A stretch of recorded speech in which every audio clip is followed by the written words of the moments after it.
Smart chilli powder అన్ని రకాల వంటలకు పచ్చళ్లకు సరైన chilli powder. No colour no chemical.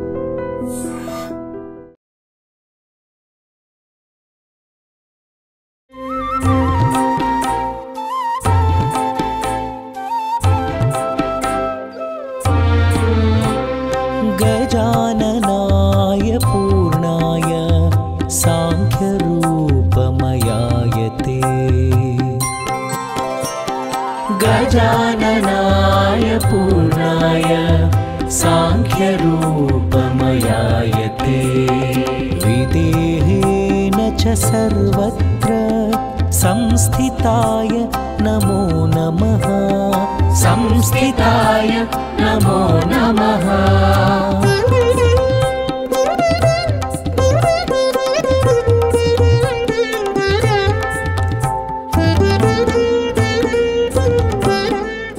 అందరికీ నమస్కారం. కాణిపాక గణపతి ఆలయంలో మనం ఈరోజు ఉన్నాము. ఎగ్జిక్యూటివ్ ఆఫీసర్ పెంచల కిషోర్ గారు మనతో ఉన్నారు.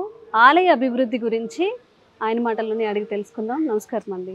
నమస్తే సార్, ఆలయ అభివృద్ధి ఎలా జరుగుతుంది? ఇక చూస్తున్నట్లయితే చాలా మార్పులు జరిగినట్టుగా కనిపిస్తున్నాయి. సో భక్తుల సౌకర్యం కోసం ఎలాంటి మోడిఫికేషన్స్ అనేవి జరుగుతూ ఉన్నాయి? ఓం గణేశాయ నమః. మన వరసిద్ధ వినాయక స్వామి ఇక్కడ స్వయంభూగా వెలుస్తున్నారు. సుమారుగా 1000 సంవత్సరాల నుంచి ఈ టెంపుల్ నెమ్మదిగా అభివృద్ధి చెందుతుంది. కానీ గత 1 year 2 years నుంచి మనకి వేరియస్ రీజన్స్ వల్ల భక్తుల ఫుట్ఫాల్ చాలా పెరుగుతూ ఉంది. ప్రతిరోజు ఇంతకుముందు 10,000 నుండి ఇప్పుడు 15,000. ఆదివారం, శనివారం, అదేవిధంగా శుక్రవారం అయితే 20,000 వరకు భక్తులు మనకి వస్తూ ఉన్నారు. సో దీనివల్ల మనం ఆ భక్తులు పెరుగుతున్నారు కాబట్టి మనం కొంత అభివృద్ధి పనులు కూడా చేసుకోవాల్సి వస్తుంది. సో మన గౌరవ ముఖ్యమంత్రి నారా చంద్రబాబు నాయుడు గారు ముఖ్యంగా ఈ భక్తుల యొక్క సంతృప్తి మీద కొంత ఎక్కువ కాన్సన్ట్రేషన్ చేసి భక్తుల దగ్గర నుంచి IVRS సర్వే అని, తర్వాత రకరకాల మాధ్యమాల ద్వారా వాళ్ళ యొక్క సంతృప్తి ఏ స్టేజ్లో ఉందని కూడా మానిటర్ చేయడం జరుగుతుంది. అదేవిధంగా మన దేవాదాయ ధర్మాదాయ శాఖ మంత్రి గారు కూడా రెగ్యులర్గా ఆనం రామారెడ్డి గారు రెగ్యులర్గా మాకు సూచనలు సలహాలు ఇస్తూ ఇక్కడ అభివృద్ధి పనుల్లో ఆయన మాకు చాలా సహకరిస్తున్నారు.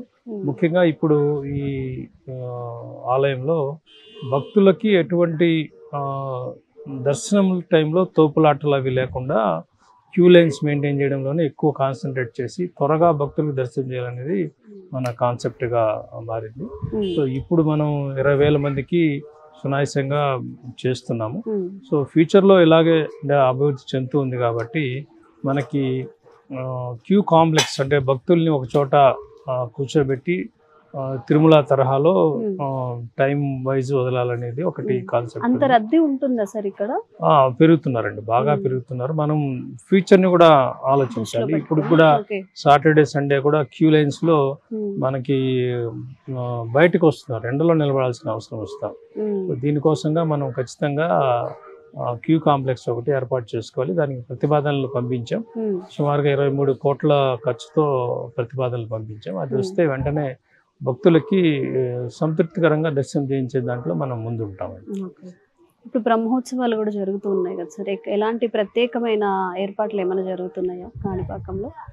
మనకి ప్రతి సంవత్సరం బ్రహ్మోత్సవాలకి వినాయక చవితి రోజున స్టార్ట్ అవుతాయండి.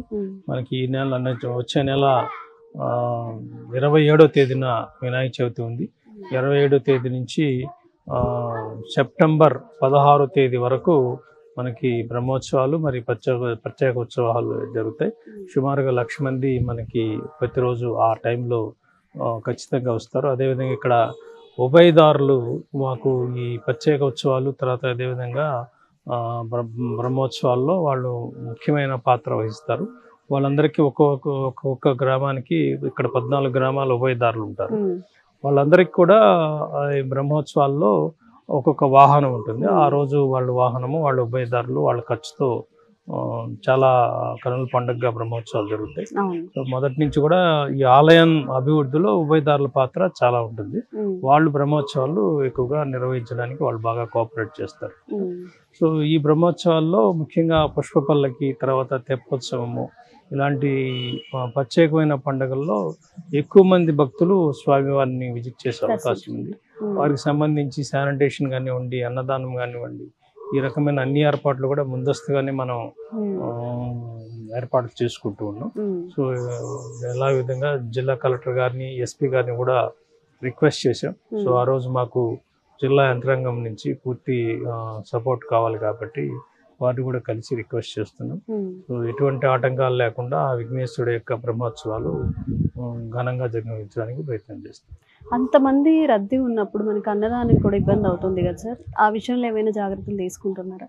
అవునండి, ఈ విషయంలో ప్రత్యేకంగా మాకు మా స్థానిక శాసనసభ్యులు పూతలపట్టు ఎమ్మెల్యే గారు ఈ మధ్యనే మాకు ఒక సలహా ఇచ్చారు. సో ఈ బ్రహ్మోత్సవాల నాటికి ఆల్రెడీ మనకి ఒక బిల్డింగ్ కన్స్ట్రక్షన్లో ఉంది. సో అన్నదానంను ప్రతిరోజు 4500 మందికి పెట్టాలని అనుకుంటున్నాము. సో రీసెంట్గా మన గౌరవ శాసనసభ్యులు ఏమన్నారంటే ఇప్పుడున్న దాన్ని ఇమీడియట్గా దాంట్లో మార్చడానికి ఈ గారికి మాకు కొంత గైడెన్స్ ఇచ్చారు. సో కొంత డొనేషన్స్ను కూడా సారే కొంత మొబిలైజ్ చేస్తామని చెప్పారు. సో దాని ద్వారా మనం ఈ అన్నదానం కాంప్లెక్స్ కానీ పూర్తి చేసుకుంటే రేపు బ్రహ్మోత్సవాల్లో ఖచ్చితంగా మేము ఈ 1,00,000 మందిలో కనీసం 25,000 మంది భోజనాలు చేస్తారు కాబట్టి వాళ్ళకు అనుకూలంగా అక్కడ అవకాశాలు ఎటువంటి ఇబ్బందులు లేకుండా భోజన సదుపాయం అన్నప్రసాదం ఇచ్చే అవకాశం ఉంది, కల్పించే అవకాశాలు ఉంటాయి సార్. అయితే ఏడాదికి ఏడాది భక్తుల్లో భక్తితో పాటుగా ఆ రద్దీ కానివ్వండి, ఎక్కువ అంటే బయట నుంచి వచ్చేవాళ్ళు ఎక్కువగా ఉంటూ ఉంటారు కదా, వాళ్ళ భద్రత గురించి కానీ అలాంటి ఫెసిలిటీస్ ఏం తీసుకుంటున్నారు పోలీసులు కానీ వాళ్ళ వైపు నుంచి? భద్రతా విషయంలో రెగ్యులర్గా మా కమిషనర్ గారు, ప్రిన్సిపల్ సెక్రటరీ గారు అందరూ కూడా సీసీ కెమెరాలు ఏర్పాటు చేయమని ఇన్స్ట్రక్షన్స్ ఇచ్చారు. ఆల్రెడీ 134 సీసీ కెమెరాలు మన ఆవరణలో బిగించడం జరిగింది. వాటి యొక్క బ్యాక్ ఎండ్లో వాటి యొక్క స్టోరేజ్ కూడా 3 months కోసం పెట్టమని చెప్పారు. సో అది రెగ్యులర్గా మాకు మానిటర్ చేస్తున్నారు. సో అది కూడా ఎన్హాన్స్ అయింది.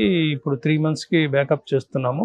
పోలీసు లోకల్గా ఉన్న ఎస్ఐ గారు, డిఎస్పీ గారు వీళ్ళంతా వచ్చి మాకు కీలకమైన ప్లేసుల్లో మాకు సీసీ కెమెరాలు అవసరం అండి అని చెప్పారు.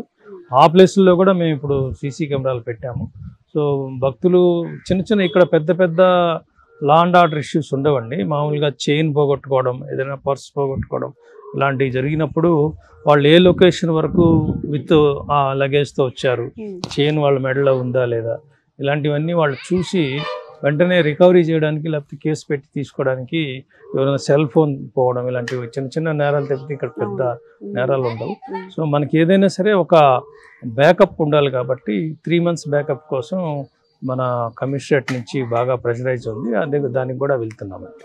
అదేవిధంగా భక్తులు ఇక్కడికి వచ్చిన వాళ్ళు చిన్న కంప్లైంట్స్ ఉన్నా కూడా, ఉదాహరణకి లగేజ్ కౌంటరు, చెప్పల్ కౌంటర్లో కూడా ఇబ్బందులు ఉన్నప్పుడు కూడా వెంటనే మనకి ఇప్పుడు మన యువనేత లోకేష్ బాబు గారు చాలా ఎక్స్లో యాక్టివ్గా ఉన్నారు. సో ఆయనకి మెసేజ్ వెళ్ళిపోతుంటుంది. ఆయన వెంటనే స్పందించి మా మినిస్ట్రీకి వచ్చేస్తుంది. మన గౌరవ మంత్రివర్యులు మాకు ఫార్వర్డ్ చేస్తున్నారు. సో ఇదంతా ఈ మధ్య సోషల్ మీడియా ఎక్కువైంది కాబట్టి గవర్నెన్స్ కూడా పెరిగిపోయింది. మేము కూడా ఇమీడియట్గా స్పందించాలి, ర్యాపిడ్గా రెస్పాన్స్ అవ్వాలి కాబట్టి చాలా అలర్ట్గా ఉన్నాము. భక్తుల సేవలో మా యంత్రాంగం అంతా ఉన్నారు. సో ఖచ్చితంగా భక్తులకి సంపూర్ణంగా సంతృప్తి కలిగించే ఏర్పాట్లు అయితే చేస్తుంది. సార్, ఒకవేళ అన్నప్రసాదాలు వాళ్ళకి లభించకపోయినా, రద్దీ ఎక్కువ ఉన్నా కానీ లడ్డు కానీ పులిహోరతో చాలా మంది అదే మహాప్రసాదంగా తీసుకుంటూ ఉంటారు కదా, ఆ విషయంలో ఇంకేదైనా ఎక్స్ట్రాగా? ఇది మీరు చెప్పిన దాంట్లో మనకి దేవాలయాల్లో ఉదయం నుంచి సాయంత్రం వరకు, అంటే గుడి తెరిచినప్పటి నుంచి మూసిన వరకు ఉచిత ప్రసాదాలు పంపిణీ చేయమని ఇన్స్ట్రక్షన్స్ ఉన్నాయి. సో మనమేమో మనకి అందుబాటులో ఉన్న ప్రసాదాలు పులిహోర కానివ్వండి, అదేవిధంగా ఈవినింగ్ కొద్దిగా దద్దోజనం, పెరుగన్నం లాంటివి తయారు చేసి డిస్ట్రిబ్యూట్ చేస్తున్నాము. ఇప్పుడు మేము కమిషనర్ దగ్గర నుంచి పర్మిషన్ తీసుకొని మార్నింగ్ ఉదయం 12 నుంచి సాయంత్రం గుడి మూసే వరకు కంటిన్యూస్గా ప్రసాదాలు, కొంత పీరియడ్ లడ్డు మీరు చెప్పినట్టుగా, కొంత పీరియడ్ పులిహోర, కొంత పీరియడ్ చేస్తాము. అది తొందరలోనే రోల్ అవుట్ అవుతున్నారు. సరే, ఇంకొక చిన్న సందేహం ఏంటంటే, ఎవరైనా ఇక్కడ వరకు వచ్చి డొనేషన్స్ ఇవ్వాలన్నా లేకపోతే అన్నప్రసాదానికి ఏదైనా ఇవ్వాలన్నా ఇక్కడికి వస్తే తెలుస్తుంది. ఇక్కడికి రాలేని వాళ్ళు వేరే ఊర్లో మనకి వెబ్సైట్ ఉందండి. మనకి వెబ్సైట్లో ఆల్రెడీ మనకి ఏదైతే అకౌంట్ నెంబర్లు డిస్ప్లే చేసాము, ఫోన్పే నెంబర్ కూడా డిస్ప్లే చేసాము, అందరికి కూడా మనం ఈజీగా యాక్సెస్ లో ఉన్నాయి. వాళ్ళు కూడా చేస్తున్నారు, డైరెక్ట్ గా అకౌంట్ కి పంపిస్తున్నారు. ఇప్పుడు కూడా అది ఆ ప్రాసెస్ అయితే నడుస్తుంది. మనీ కాకుండా ఇప్పుడు బియ్యం గానీ ఇతర ఏదైనా ఇవ్వాల్సి వచ్చినప్పుడు అది ఫిజికల్ గా అంటే వాళ్ళు వచ్చి ఇవ్వాల్సింది. ఇక్కడ అది ఫిజికల్ గా బియ్యం కాదు, కానీ ఎక్కువ కూరగాయలు ఎక్కువ వస్తున్నాయి. కూరగాయలు ఎక్కువ వస్తే అది కొద్దిగా జీడిపప్పు అలాంటి వస్తువులు నేరుగా వచ్చి హ్యాండ్ అవుట్ చేస్తుంది. Okay, thank you sir.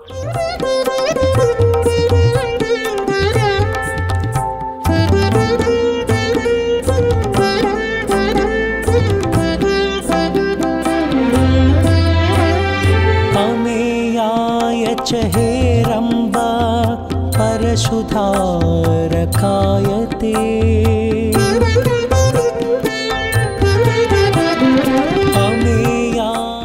అందరికీ నమస్కారం. ఈరోజు మనం కాణిపాక గణపతి ఆలయంలో ఉన్నాము. ఆలయ ప్రధాన వేద పండితులు సత్యనారాయణ శర్మ గారితో మనం ఉన్నాము. ఆలయ ప్రాశస్త్యత గురించి తెలుసుకునే ప్రయత్నం చేద్దాం. నమస్కారం అండి. కాణిపాక ఆలయ అంటే కాణిపాక గణపతి అంటేనే ప్రత్యేకమైన స్థానం ఉంది మన హైందవ ధర్మంలో. ఆలయ ప్రాశస్త్యత గురించి మా అందరికీ తెలియజేయండి. కాణిపాక నివాసాయ కామిదార్థ ప్రదాయనే కైవల్యానంద రూపాయ శ్రీ గణేశాయ మంగళం. శ్రీ స్వయంభూ వరసిద్ధి వినాయక స్వామివారు ఈ కాణిపాక దివ్యక్షేత్రంలో స్వామివారు వెలిసి సుమారు 1000 సంవత్సరాలు అయింది.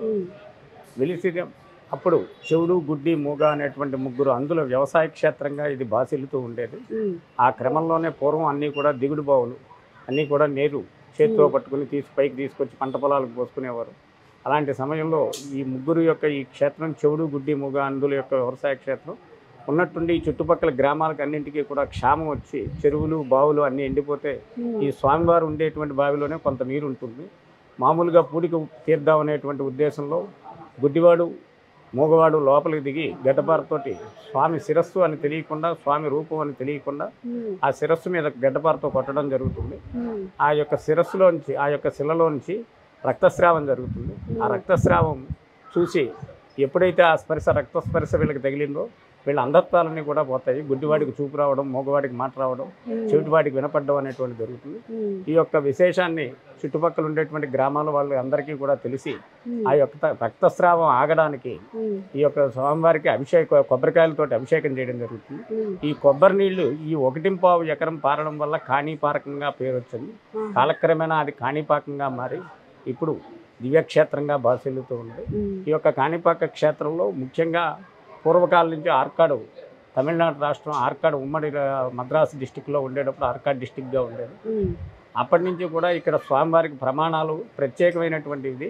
ఎవరైనా సరే తప్పుడు ప్రమాణాలు సాయంకాలం 5 గంటల నుంచి 5:30 వరకు ఇక్కడ దేవాలయంలో ప్రమాణాలు జరుగుతుంటాయి. ఈ ప్రమాణాల్లో తప్పుడు ప్రమాణాలు ఎవరైనా చెప్పదలిచిన ఆ యొక్క వాళ్ళకి తప్పకుండా శిక్ష 90 రోజుల లోపల శిక్ష పడుతుంది అనేటువంటిది ప్రాశస్త్యం ఉంది. ఒకప్పుడు కోర్టులు కూడా ఈ యొక్క ప్రమాణాలను ఆధారికంగానే తీసుకుని తీర్పులను ఇవ్వడం కూడా జరుగుతూ ఉండేది. ఈ యొక్క క్షేత్రంలో స్వామివారికి ఉదయం తెల్లవారుజాము 4 గంటలకు సుప్రభాత సేవతో ప్రారంభమైనటువంటి ఈ యొక్క ప్రారంభ అభిషేకం సుప్రభాతంతో ప్రారంభమవుతుంది.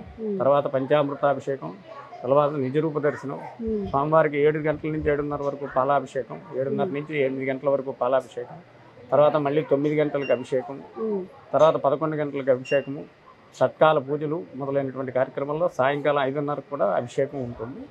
అదేవిధంగా స్వామివారికి ఎక్కడ ఏ దేవాలయంలో లేనటువంటి విధంగా ఇక్కడ కళ్యాణోత్సవం జరుగుతుంది. పెళ్లి కాని యువతీ యువకులు ఇక్కడికి వచ్చి ఆ యొక్క కళ్యాణోత్సవంలో పాల్గొంటే అతి త్వరితంగా వివాహాలు అవుతాయనేటువంటి భక్తుల యొక్క ప్రగాఢ నమ్మకం. ఆ విధంగా ఇక్కడ దివ్య కళ్యాణోత్సవం జరుగుతుంది. అలాగే ప్రతి యొక్క భాద్రపద శుద్ధ చవితి నుంచి బ్రహ్మోత్సవాలు 21 రోజులు పాటు ఇక్కడ జరగటం ఆనవాయితీగా జరుగుతుంది. ఎక్కడా లేనటువంటి విధంగా, దేశంలో ఎక్కడా లేనటువంటి విధంగా ఇక్కడ 21 రోజుల పాటు బ్రహ్మోత్సవాలు జరుగుతాయి. ఎక్కడైనా 9 రోజులు 11 రోజులు అలా జరగడం అనుకున్నాను. ఇక్కడ 21 రోజుల పాటు జరుగుతాయి. ఈ 21 రోజుల్లో పాటు ఇక్కడ 14 ఊళ్ళో ఉభయదారులు అన్ని కులస్తులు కూడా ఒక్కొక్క రోజు ఒక్కొక్క ఉభయం కింద పాల్గొంటూ 21 రోజుల పాటు బ్రహ్మోత్సవాలు చేయడం అనేటువంటిది ఇక్కడ ప్రతీకగా వస్తుంది. ఇక్కడ భక్తులు స్వామివారి మీద అనేకమైనటువంటి నమ్మకాలతోటి వారి వారి కోరికలను వచ్చి స్వామివారిని దర్శించి వారి కోరికలు తీర్చుకుని మళ్ళీ వచ్చి స్వామివారికి ఆ మొక్కులు చెల్లించడం అనేటువంటిది విశేషంగా జరుగుతూ ఉంటుంది. స్వామివారు వరసిద్ధి వినాయక స్వామివారు అని పేరు. ఎందుకంటే ఆ ముగ్గురికి వరాలు ఇచ్చాడు కాబట్టి, చెవుడు గుడ్డి మూగ అనేటువంటి ముగ్గురు అందులకి వరాలు ఇచ్చాడు కాబట్టి, వాళ్ళ అంధత్వాలన్నీ పోగొట్టాడు కాబట్టి వరసిద్ధి వినాయకుడు అనేటువంటి పేరుతోటి స్వామివారికి ఇక్కడ దర్శించినటువంటి భక్తులు వారి కోరికలు తప్పకుండా నెరవేరుతాయనేటువంటిది భక్తుల యొక్క ప్రమాణికంతో జరుగుతూ ఉంటుంది. అలాగే స్వామివారికి ఇష్టమైన ప్రసాదాలు ఏమిటి? ఇక్కడ ప్రసాదాల విషయంలో ఎలాంటి శ్రద్ధ తీసుకుంటారు? అంటే స్వామివారికి లడ్డు ఇక్కడ ప్రసాదంగా జరుగుతూ ఉంటుంది. విశేష దినాల్లో మోదక పూజ, మోదకం అంటే ఉండ్రాళ్ళు పూజ. ఆ మోదక పూజ అనేటువంటి ఎవరైనా భక్తితో చేయించుకుని వాళ్ళ మొక్కులు తీర్చుకోవాలంటే మోదక పూజ అనేటువంటి కార్యక్రమం ప్రత్యేకంగా జరుగుతూ ఉంటుంది. విశేషమైన ఇలా సంకష్టార చతుర్థి ఇలాంటి దినాల్లో ఎవరైనా మోదక పూజ చేసుకుంటే విశేషంగా మోదకాలతోటి వాళ్ళ నైవేద్యం జరిపించుకునేటువంటిది ఆ యొక్క ఫెసిలిటీ ఉంది. అదేవిధంగా స్వామివారికి నిత్యము కూడా పులిహార, చక్కెర పొంగలి, దద్దోజనం మొదలైనటువంటి ప్రసాదాలు ప్రత్యేకంగా లడ్డు ప్రసాదంగా అందరూ తీసుకెళ్తూ ఉంటారు. ఇక్కడ నిత్య నైవేద్యాల్లో స్వామివారికి పులిహార, చక్కెర పొంగలి, దద్దోజనం అనేటువంటిది ప్రసాదాలు జరుగుతూ ఉంటాయి. ఇక్కడ ఎవరైనా అభిషేకాలు చేయించుకోవాలన్నా ఇక్కడ ఎలా జరుగుతూ ఉంటాయి స్వామి? స్వామివారికి పంచామృత అభిషేకం ఉదయం 5 గంటల 5:30 దగ్గర నుంచి 6 గంటల వరకు పంచామృత అభిషేకం. ఆ సమయంలో 5:30 తర్వాత 9 గంటల నుంచి 9:30 వరకు పంచామృత అభిషేకం ఉంది. అదేవిధంగా 11 గంటల నుంచి 11:30 వరకు పంచామృత అభిషేకం ఉంది. ఆ యొక్క సేవల్లో దేవస్థానం వారే ఆ పంచామృతాలకు కావాల్సినటువంటి వస్తు సామాగ్రిని దేవస్థానం వారే సమకూర్చుతారు. 700 రూపాయలు టికెట్ కట్టి భక్తులు వారి ఎక్కడో దూరం నుంచి వస్తారు. అన్ని సరుకులు తెచ్చుకోవడం అనేటువంటి సామాన్యం కాదు కాబట్టి దేవస్థానం వారే ఏర్పాటు చేయడం జరుగుతుంది. ఆ విధంగా పంచామృత అభిషేకంలో పాల్గొంటారు. అదేవిధంగా కొంతమంది భక్తులు పాలాభిషేకం చేసుకుని సింపుల్గా పాలాభిషేకం చేసుకోవాలనేటువంటి భక్తులు ఉదయం 7:30 దగ్గర నుంచి 8 గంటల వరకు పాలాభిషేకం ఉంటుంది. అలాగే సాయంకాలం 5:45 నుంచి 6:45 వరకు పాలాభిషేకం ఉంటుంది. ఆ సేవల్లో కూడా భక్తులు విరివిగా పాల్గొంటారు. ఎక్కడా కూడా ఇక్కడ అభిషేకాలు అనేటువంటిది ఖాళీ ఉండదు. మ్యాక్సిమం మామూలు దినాల్లో తప్పితే మామూలుగా ఖాళీ ఉండదు. ఒక 4 రోజుల ముందర నుంచి అభిషేకాలు అన్నిటికీ కూడా బుక్ అయిపోతూ ఉంటాయి. ప్రత్యేకంగా గణపతి హోమం ఒకటి విశేషంగా జరపబడుతుంది. గణపతికి హోమం ప్రీతి కాబట్టి అష్టద్రవ్యాలతోటి ఇక్కడ హోమం జరుగుతుంది. ఉదయం 7 గంటల నుంచి 8 గంటల వరకు ఒక బ్యాచ్, 8 గంటల నుంచి 9 గంటల వరకు 2000 రూపాయల బ్యాచ్. ప్రతిరోజు కూడా నిత్యం హోమం జరుగుతుంది.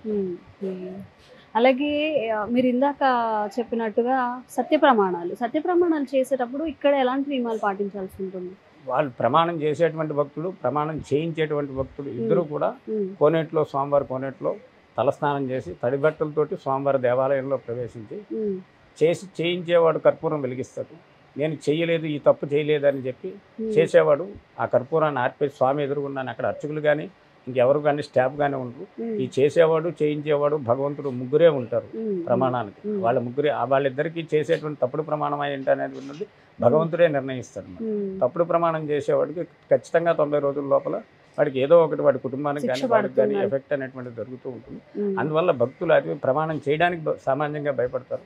రాజకీయ నాయకులు కానీ ఎవరైనా ఇక్కడికి వచ్చి ప్రమాణాలు చేయాలంటే కొంత ఆలోచించి కానీ ముందరికి అడుగేయరు.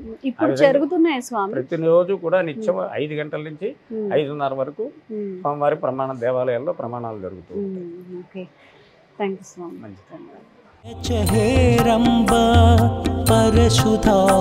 పరశుధారకాయతే మూషకవాహనాయైవ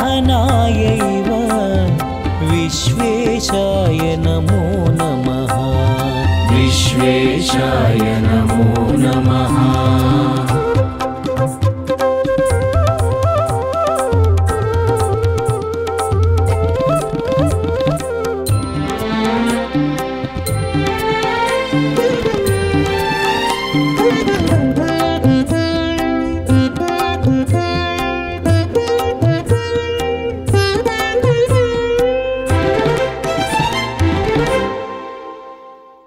అందరికీ నమస్కారం అండి. కాణిపాక గణపతి ఆలయంలో మనం ఉన్నాము. వేద పండితులు సుబ్బారావు గారితో మనం ఉన్నాము. కొన్ని మంచి విషయాలు తెలుసుకునే ప్రయత్నం చేద్దాం. నమస్కారం స్వామి. స్వామి, ప్రధానంగా ఆలయ పునర్నిర్మాణ పనులు ఎలా జరుగుతున్నాయి, దీని గురించి తెలియజేయండి. శ్రీ మహాగణాధిపతయే నమః. స్వయంభూ శ్రీ వరసిద్ధి వినాయక స్వామివారి దేవస్థానం కాణిపాకం. ఈ ఆలయం సుమారు 1000 సంవత్సరం క్రితం నిర్మించబడింది అని అప్పట్లో ఉన్నటువంటి నిర్మాణాల ద్వారా మనకు తెలిసింది. అయితే భక్తుల తాకిడి ఎక్కువ అవడం వల్ల స్వామివారిని దర్శించుకోవడానికి ఎంతమంది భక్తులు వచ్చినా దర్శనం చేయించడానికి వీలుగా ఉండేట్లుగా పునర్నిర్మాణం చేయాలని అప్పటి అధికారులు పాలకులు నిర్ణయించడం జరిగింది. ఈ ఆలయం పునర్నిర్మాణం చేయాలని అనుకోవడంతో ఆ స్వామివారి మహిమతోని ఐకారవి అనే గుత్తికొండ శ్రీనివాస గారు అనేటువంటి వ్యాపారవేత్తలు ఈ ఆలయ పునర్నిర్మాణానికి ఖర్చులు మేము పెట్టుకుంటాము అని చెప్పేసి ముందుకు రావడం జరిగింది. సుమారు 18 కోట్ల రూపాయలు వారే భరించి ఈ ఆలయాన్ని పునర్నిర్మాణం చేయడం జరిగింది. ఈ ఆలయ పునర్నిర్మాణం 2021 జూన్ నెలలో శంకుస్థాపన చేశాము. ఆ తర్వాత అది 2 సంవత్సరాలు 3 సంవత్సరాల ప్రాజెక్టుగా ఇంజనీర్లు వాళ్ళందరూ నిర్ణయించడం జరిగింది. కానీ భక్తుల గురించి రాత్రింబగళ్ళు శ్రమించి 9 నెలల్లోనే ఆలయ పునర్నిర్మాణం చేయడం జరిగింది. నిర్మాణం చేసిన తర్వాత 2022 ఆగస్టు 21వ తేదీన చతుర్వేద హవనంతో సహితంగా మహాకుంభాభిషేకం నిర్వహించడం జరిగింది.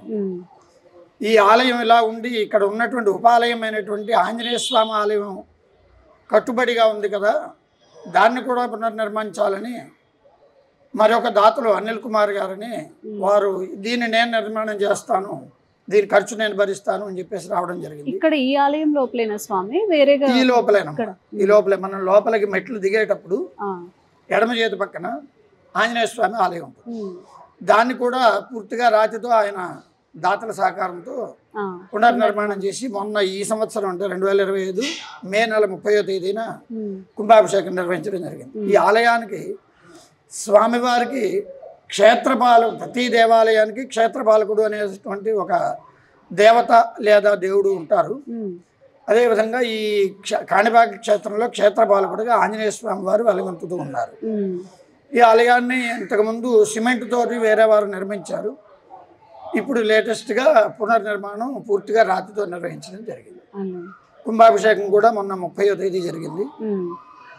ముందు రాగానే క్షేత్రానికి రాగానే భక్తులందరూ కూడా ఆంజనేయ స్వామి వారిని దర్శించి ఆయన అనుమతి పొంది వినాయకుడు దర్శిస్తూ ఉంటారు. ఓకే, నార్మల్ గా అయితే ప్రధానంగా మనం ప్రథమ పూజితుడని గణపతిని పూజిస్తాము. ఇక్కడ గణపతి దేవుని రక్షకుడుగా క్షేత్రపాలకుడుగా ఉన్నారు కాబట్టి ఈయన్ని మనం దర్శించుకుని తర్వాత వినాయకుడిని దర్శించుకుంటాం. ఓకే స్వామి, ఆలయం చుట్టూ ఉన్న ఉప ఆలయాల గురించి ఏమైనా మాకు చెప్తారా? బ్రహ్మహత్యా దోషం పోవడానికి ఒకే రోజు రాత్రి అంటే ఈ రోజు రాత్రి రేపు తెల్లవారేలోగా 108 శివాలయాలు నిర్మించమని చెప్పి చోళ మహారాజుకి అప్పటి మహర్షులు చెప్పి ఉన్నారు. ఆ సమయంలో నిర్మించే సమయంలో ఇక్కడ ఒక ఆలయాన్ని చోళ మహారాజుల వారు ఇక్కడ శివాలయాన్ని నిర్మించారు. అప్పటి నుంచి శివుడిని పూజిస్తూ వస్తున్నారు. తరువాత కొంతకాలానికి ఆ శివుడి దగ్గరికి ఒక సర్పము నాగమణి ధరించి స్వామివారిని చుట్టుకుని అక్కడ పూజ చేస్తూ ఉండేదట. ప్రతిరోజు నిత్యము రాత్రి సమయంలో వచ్చి ఆ సర్పము స్వామివారిని పూజిస్తూ ఉండేది. ఈ ఆలయం అభివృద్ధి చెందడం, రాత్రి వేళల్లో కూడా స్వామివారిని దర్శించడానికి భక్తులు రావడం, ఈ తాకిడి వలన ఆ సర్పము కాలక్రమేణా ఆ మణిని అక్కడ వదిలేసి మాయమైపోయింది అనమాట. మాయమైతే ఆ మణి ధరించి ఉన్నారు కాబట్టి ఆ స్వామివారికి మణికంఠేశ్వర స్వామిగా పేరు వచ్చింది. ఇప్పటికీ ఉందా స్వామి? మరి ఆ మణి ఉందా ఇప్పుడు? అది దేవుడికి ఉపయోగిస్తూ ఉంటారు. అలాగే జనమేజయ మహారాజుల కాలంలో శివుడు క్షేత్రంలో వైష్ణవులు ఉండడము, వైష్ణవ క్షేత్రంలో శివుడు ఉండడం అనేటువంటిది ఎక్కడ ఉండదు సామాన్యంగా. శివ వైష్ణవ క్షేత్రాలు ఒకే చోట ఉండాలి అనేటువంటి సంకల్పంతో జనమేజయ మహారాజుల వారు శ్రీదేవి, భూదేవి, పెరుందేవి అమ్మవార్లతో కలిపి ఇక్కడ ఈ వరదరాజస్వామి ఆలయాన్ని నిర్మించారు. జనమేజయుల కాలంలో ఆ ఆలయం నిర్మాణం జరిగింది. ఈ ఆలయానికి ముందే అది ఉంది అని కొంతమంది అంటూ ఉంటారు. కానీ ఈ ఆలయం తర్వాతనే ఈ 2 ఆలయాలు ఏర్పడ్డాయనేటువంటిది ఇక్కడ భక్తుల విశ్వాసం. మాకందరికీ కూడా తెలిసింది, అంటే మనమంతా ఇప్పుడిప్పుడు వాళ్ళం కాబట్టి మనకంతా తెలిసింది ఈ స్వామివారు మూల పురుషుడిగా ఉన్నారు. అయితే ఈ ఉపాలయాల్లో కూడా అన్ని సేవలు ఆయా ఆలయాలకు సంబంధించి ఆయా దేవతకి సంబంధించి ఏమేమి పూజలు జరగాలనో ఆ దేవతకి ఆ ఆలయంలో ఉన్నటువంటి ఇప్పుడు ఈశ్వరుడు ఉన్నాడు, ఈశ్వరుడికి అభిషేక ప్రియుడు, అలంకార ప్రియో విష్ణు, అభిషేక ప్రియో శివ అని శాస్త్రం. అలాగా అదేవిధంగా ఈ ఈశ్వరుడికి అభిషేకాలు అవి బాగా చేస్తూ ఉంటారు. అలాగే ప్రదోష పూజలు ఒకటి ప్రవేశపెట్టి ప్రదోష పూజలు చేస్తూ ఉన్నాము. అక్కడ ప్రతి సంవత్సరం ప్రతి నెల కూడా పౌర్ణమి రోజున సత్యనారాయణ వ్రతం చేస్తూ ఉంటాం. అది విష్ణువాలయం కాబట్టి విష్ణుమూర్తికి సంబంధించి సత్యనారాయణ వ్రతము అక్కడ ప్రతి పౌర్ణమికి వరదరాజస్వామి ఆలయంలో నిర్వహించడం జరుగుతుంది. ఎలాంటి యాగాలు జరుగుతూ ఉంటాయి స్వామి ఇక్కడ? అక్కడ సుదర్శన హోమం చేస్తారమ్మా. అంటే ఏ ఏ దేవాలయానికి సంబంధించి ఆ దేవతకు సంబంధించిన హోమాలు ఏమైతే ఉన్నాయో అవన్నీ మేము ఇక్కడ చేస్తూ ఉంటాము. ప్రధానంగా గణపతి హోమం ఇక్కడ మన ఆలయంలో జరుగుతుంది. అలాగే అక్కడ రుద్రహోమము, చండీ హోమం, అక్కడ అమ్మవారు కూడా ఉన్నారు కాబట్టి శివాలయంలో రుద్రహోమము, చండీ హోమం నిర్వహించడం జరుగుతుంది. అదేవిధంగా వరదరాజస్వామి ఆలయంలో సుదర్శన హోమం కూడా నిర్వహించడం జరుగుతూ ఉంటుంది. అతి త్వరలో ఆ స్వామివారికి, మణికంఠేశ్వర స్వామి వారికి మహాకుంభాభిషేకం కూడా చేయాలని మా ఆలయ అధికారులు కూడా నిర్ణయం తీసుకున్నారు. త్వరలో అది కూడా జరగబోతుంది. స్వామి అయితే వినాయక చవితిని ప్రతి ఊర్లో కూడా చాలా పెద్ద పండగ, చిన్న పెద్ద చాలా సంబరంగా జరుపుకుంటారు కదా. మరి ప్రత్యేకించి కాణిపాక ఆలయంలో వినాయక చవితి రోజు జరిగే సంబరాలు కానీ పూజలు కానీ ప్రత్యేక పూజలు ఏముంటాయి? జరుగుతాయండి. ఇక్కడ ఏమిటంటే అండి, భారతదేశంలో ఎక్కడా లేని విధంగా 21 రోజుల పాటు వినాయక స్వామికి బ్రహ్మోత్సవాలు నిర్వహించడం జరుగుతుంది. మామూలుగా ఎక్కడైనా అమ్మవారికి కానీ వసంత నవరాత్రులు కానీ లేకపోతే ఈ ఆషాఢ మాసం కానీ ఇది కానీ ఏవైనా కానీ 9 రాత్రులు మాత్రమే నవరాత్రులు పూజలు చేస్తూ ఉంటారు. మామూలుగా మనం దేశంలో అంతా కూడా ప్రతి చోట వినాయక చవితి నుండి 9 రాత్రులు నవరాత్రి ఉత్సవాలు, వినాయక నవరాత్రి ఉత్సవాలు అని చెప్పేసి చేస్తూ ఉంటారు. అయితే వినాయక వ్రతంలోనే మనకి చెప్పబడి ఉంది ఏకవింశతి పత్రాన్ని పూజయామి అని చెప్పబడి ఉంటుంది. అంటే ఏకవింశతి అంటే 21 అని అర్థం సంస్కృతంలో. 21 పత్రాలతో పూజ చేయాలి అని చెప్పేసి వినాయక చవితి వ్రతంలోనే మనం ఇంట్లో వ్రతం చేసుకునేటప్పుడు తెలుసుకుంటాం. దాన్ని ఆధారంగా తీసుకుని ఇక్కడ ఉన్నటువంటి చుట్టుపక్కల 14 గ్రామాలకు సంబంధించినటువంటి ఉభయదారులు, ముఖ్యంగా ఈ కమ్మవారు, రెడ్లు, బలిజవారు వీళ్ళందరూ కలిసి ఆ వ్రతంలో చెప్పబడినట్టుగా 21 రోజులు మనం బ్రహ్మోత్సవాలు ఎందుకు నిర్వహించకూడదు అనేటువంటి అప్పట్లోనే తీర్మానం చేసుకుని 21 రోజుల పాటు తిప్పిన వాహనం మీద తిప్పకుండా స్వామివారిని 21 వాహనాల మీద స్వామివారిని ఊరేగించడం జరుగుతుంది. వీళ్ళంతా ఏం చేస్తారంటే ఉదయం వచ్చి అభిషేకం నిర్వహిస్తారు. తర్వాత రాత్రి స్వామివారిని అంగరంగ వైభవంగా విశేషమైనటువంటి పువ్వులతో అలంకారం చేసి స్వామివారిని గ్రామోత్సవం నిర్వహించడం జరుగుతుంది. అలాగే 21 రోజులు చేస్తారు. ఆఖరి రోజున ఈ కోనేట్లో, స్వామివారి కోనేట్లో తెప్పోత్సవం నిర్వహించడం జరుగుతుంది. దీనికైతే చాలా విశేషంగా వస్తారు భక్తులు, లక్షలాదిగా తరలి వస్తూ ఉంటారు భక్తులు. మధ్యలో రథోత్సవానికి కానీ, రథోత్సవం వచ్చిందంటే ఈ చుట్టుపక్కల ఎక్కడా మీరు కార్ పార్కింగ్ చేయడానికి కూడా ఖాళీ ఉండదు, అంతమంది జనం వస్తారు. రథోత్సవం, పుష్పపల్లకి, అలాగే శేష వాహనము, అలాగే కల్పవృక్ష వాహనము, అలాగే 21 రకాల వాహనాలు ఉన్నాయి. రావణ బ్రహ్మ, మూషిక వాహనము, అన్ని 21 రకాల వాహనాల మీద ఊరేగించడం జరుగుతుంది. అది అనాదిగా చాలా సంవత్సరాలుగా వస్తున్నటువంటి ఆచారం, సాంప్రదాయంగా ఇక్కడ నిర్వహించడం జరుగుతుంది. ఓకే. ఇక్కడ అంటే ప్రత్యేకంగా ఆ రోజు గణపతికి నివేదించే ప్రసాదాలు ఏమైనా ఉంటాయి స్వామి? ప్రత్యేకమైన ప్రతిరోజు నైవేద్యాలు పెట్టే నైవేద్యం కంటే విశేషంగా అన్ని రకాల నైవేద్యాలు చేయించి నివేదన చేయడం జరుగుతుంది. అయితే ఆ రోజు నుంచి ఇక్కడ ఇంకొక విశేషం ఏంటంటే, ఆ రోజు నుంచి ఒక రోజుకి 1 కేజీ లడ్డు తయారు చేసి స్వామివారి దగ్గర పెడతారు, నైవేద్యం పెడతారు. అలాగే 21 రోజులకు గాను 21 కేజీల లడ్డూల్ని తయారు చేసి ఆఖరి రోజున, బ్రహ్మోత్సవాలు ఆఖరి రోజున తెప్పోత్సవం అయిపోయిన తర్వాత వేలంపాట ద్వారా భక్తులకి జరుగుతుంది. ఇక్కడ కూడా జరుగుతుంది, ప్రతి సంవత్సరం జరుగుతుంది.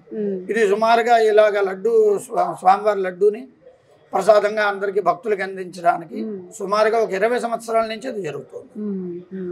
ఎక్కడైనా స్వయంభూ క్షేత్రంలో ఆ స్వామివారి యొక్క శక్తి విపరీతంగా ఉంటుందని శాస్త్రాలు చెప్తూ ఉంటాయి.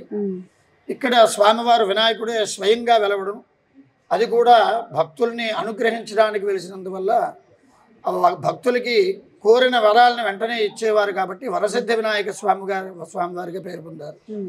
ఈ ఇంతకుముందు ఈ ప్రదేశం అంతా తమిళనాడులో ఉండేదట. కాలక్రమేణా మార్పుల్లో ఇది మన ఆంధ్ర రాష్ట్రంలో ఉంది.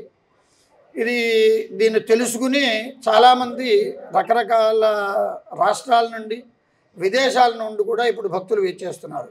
ఈ పునర్నిర్మాణం ఏదైతే చేసిన భక్తులు ఎవరైతే ఉన్నారో దాతలు, వాళ్ళందరూ కూడా విదేశాల నుంచి స్వామివారి మీద నమ్మకంతో, ఆయన మీద భక్తితోని అక్కడి నుంచి డొనేషన్స్ ఇచ్చి స్వామివారి ఆలయం పునర్నిర్మాణం చేయడం జరిగింది. ఓకే, మంచిది స్వామి, సంతోషం. Thank you.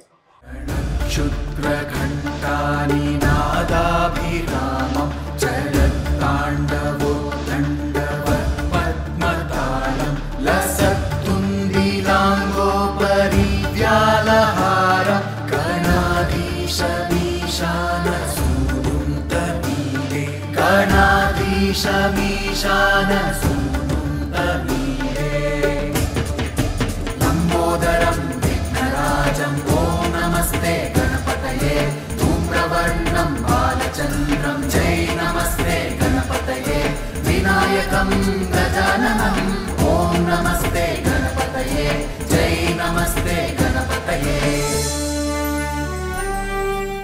శ్రీ మహాగణాధిపతయే నమః. భాద్రపద శుద్ధ చవితి అంటే వినాయక చవితిగా మనం అందరూ పూజ చేసుకుంటూ ఉంటాం. వినాయకుడిని మనం ఎందుకు పూజ చేయాలి అంటే ఆదౌ పూజ్యో గణాధిప అని శాస్త్రాల్లో చెప్పబడి ఉంటుంది. మనకి ఏ పని ప్రారంభించాలన్నా ఏదో ఒక విఘ్నం ఏర్పడుతూ ఉంటుంది. ఒక ఉద్యోగానికి ప్రయత్నం చేయాలన్నా, లేకపోతే ఒక వ్యాపారం ప్రయత్నం చేయాలన్నా, ఏదో ఒక పని ఏ పని చేయాలన్నా మనకి కొన్ని విఘ్నాలు ఏర్పడుతూ ఉంటాయి. ఆ విఘ్నాలు ఏర్పడితే వీళ్ళందరికీ ఆ విఘ్నాలు తొలగిపోవడానికి ఎలాగా అని పరమశివుడు, విష్ణుమూర్తి, త్రిమూర్తులందరూ కూడా ఆలోచించి ఈ విఘ్నాధిపత్యాన్ని గణపతికి ఇవ్వడం జరిగింది. అందుచేతన ఈ గణాలన్నిటికీ విఘ్నాలు కల్పించేటువంటి గణములు ఏవైతే ఉంటాయో వాటికి అధిపతి కాబట్టి ఆయనకి గణపతి అని పేరు వచ్చింది. ఈ గణపతిని మనం ఆరాధన చేస్తే మనకి ఏ విధమైనటువంటి విఘ్నాలు లేకుండా మనం ఏ కార్యమైతే తలపెడతామో ఆ కార్యాలన్నీ కూడా విఘ్నం లేకుండా ముందుకు సాగడానికి స్వామివారు అనుగ్రహిస్తూ ఉంటారన్నమాట. అయితే ఈ స్వామివారిని విశేషంగా మనం ఎప్పుడు ఆరాధన చేయాలి? ఈ గణపతిని, ఈ వినాయకుడిని, అంటే వినాయకుడికి 1000 పేర్లు ఉంటాయి. ఒక్కొక్కరు ఒక్కొక్క విధంగా పిలుచుకుంటూ ఉంటాము. ఆ వినాయకుడిని మనం ఎప్పుడు ప్రత్యేకించి పూజ చేయాలంటే భాద్రపద మాసంలో వచ్చేటువంటి శుద్ధ చవితి నాడు. అంటే శ్రావణ మాసం వరలక్ష్మి వ్రతం అయిపోయిన తర్వాత భాద్రపద మాసం వస్తుంది. ఆ భాద్రపద మాసంలో వచ్చేటువంటి శుక్లపక్షంలో వచ్చేటువంటి చవితి నాడు 21 రకాల పత్రితో పూజ చేయమని చెప్పేసి శాస్త్రం చెబుతూ ఉంది. దాంట్లో దూర్వము ముఖ్యంగా ఉంటుంది. దూర్వము అంటే గరిక అన్నమాట. అలాగా గరికతోనూ, మందారంతోనూ, బిల్వంతోనూ ఈ విధంగా 21 రకాల వీటితో పూజ చేయమని ఉంటుంది.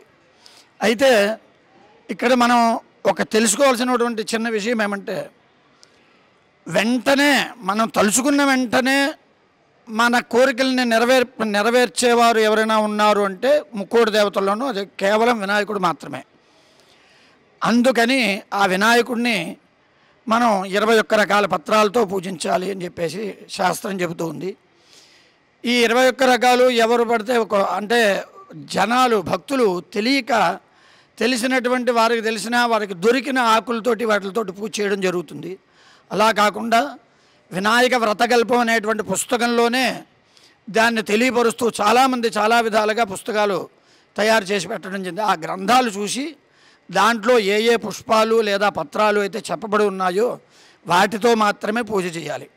ఇది కాకుండా వినాయకుడిని ఈ ప్లాస్టిక్తోనూ లేకపోతే ఇంకా మిగతా చాలా రకాల వస్తువులతోనూ పదార్థాలతోనూ తయారు చేస్తూ ఉన్నారు. అసలు వినాయకుడు మనకి ఎలాగ వేయించేశారు, ఎలాగ ఉద్భవించారు అంటే పార్వతీదేవి స్నానం చేయడానికి వెళ్తూ నలుగు పిండితో వినాయకుడిని తయారు చేసి గుమ్మం దగ్గర, వాకిల దగ్గర లోపలికి ఎవరూ రాకుండా కాపలాకాయమని అడ్డుపెట్టిందనమాట. అంటే వినాయకుడిని పసుపుతో తయారు చేయడం, నలుగు పిండితో తయారు చేయడం జరిగింది. దాన్ని ఇప్పుడు వారు గొప్పల కోసం కొన్ని వ్యర్థ పదార్థాలతోటి స్వామివారిని విగ్రహాలను తయారు చేసి విచిత్రమైనటువంటి వేషధారణలు చేయించి ఇలా చేస్తున్నారు. ఇవన్నీ శాస్త్ర విరుద్ధము. వీటితోటి లేదా అటువంటి వాటికి పూజ చేయడం వల్ల ఎటువంటి ఫలితాలు ఉండవు. దయచేసి ప్రతి ఒక్కరూ కూడా మనమందరూ కూడా మన హిందుత్వాన్ని, మన పురాణాలని మనం గౌరవిస్తూ ఆ వినాయకుడిని శుభ్రమైనటువంటి స్థలంలో ఉన్నటువంటి మట్టితో, అంటే గోశాలలో కానీ గజశాలలో కానీ, అంటే ఆవులు నడయాడుచున్న ప్రదేశాల్లో కానీ, గోశాల, గజశాల, అశ్వశాల ఇటువంటి వాటిల్లో మట్టి తీసుకుని ఆ మట్టితో తయారు చేసి పూజిస్తేనే ఆ స్వామివారికి మనం చేసినటువంటి పూజ ఆ స్వామివారికి చెందుతుంది. అంతేకాకుండా మనం ఇలాగ ప్లాస్టిక్ ఇటువంటి వ్యర్థ పదార్థాలతో చేస్తే ప్రయోజనమే ఉండదు.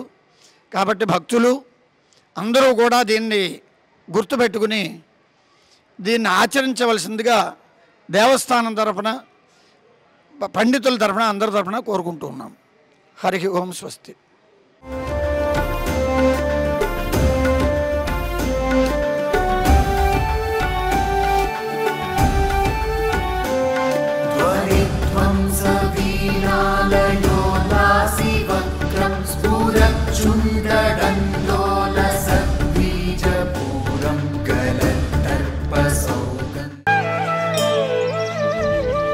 తవ్వండి, తవ్వుతూనే శివలింగం. పరమాత్మకు జీవా. సరే దాన్ని అట్లా కప్పేసేయండి, చూపించదండి. Krishna is there. మూర్తి పూజ కాదు, సాక్షాత్ బ్రజేంద్ర నందన భగవాన్ ఉన్నారు మూర్తిలో. ఏమీ ఆశించకుండా ఆరాధించే వాళ్ళు కూడా ఉన్నారా ప్రభుజీ? నిజమైన భక్తి అంటే మనకు తెలియదు కాబట్టి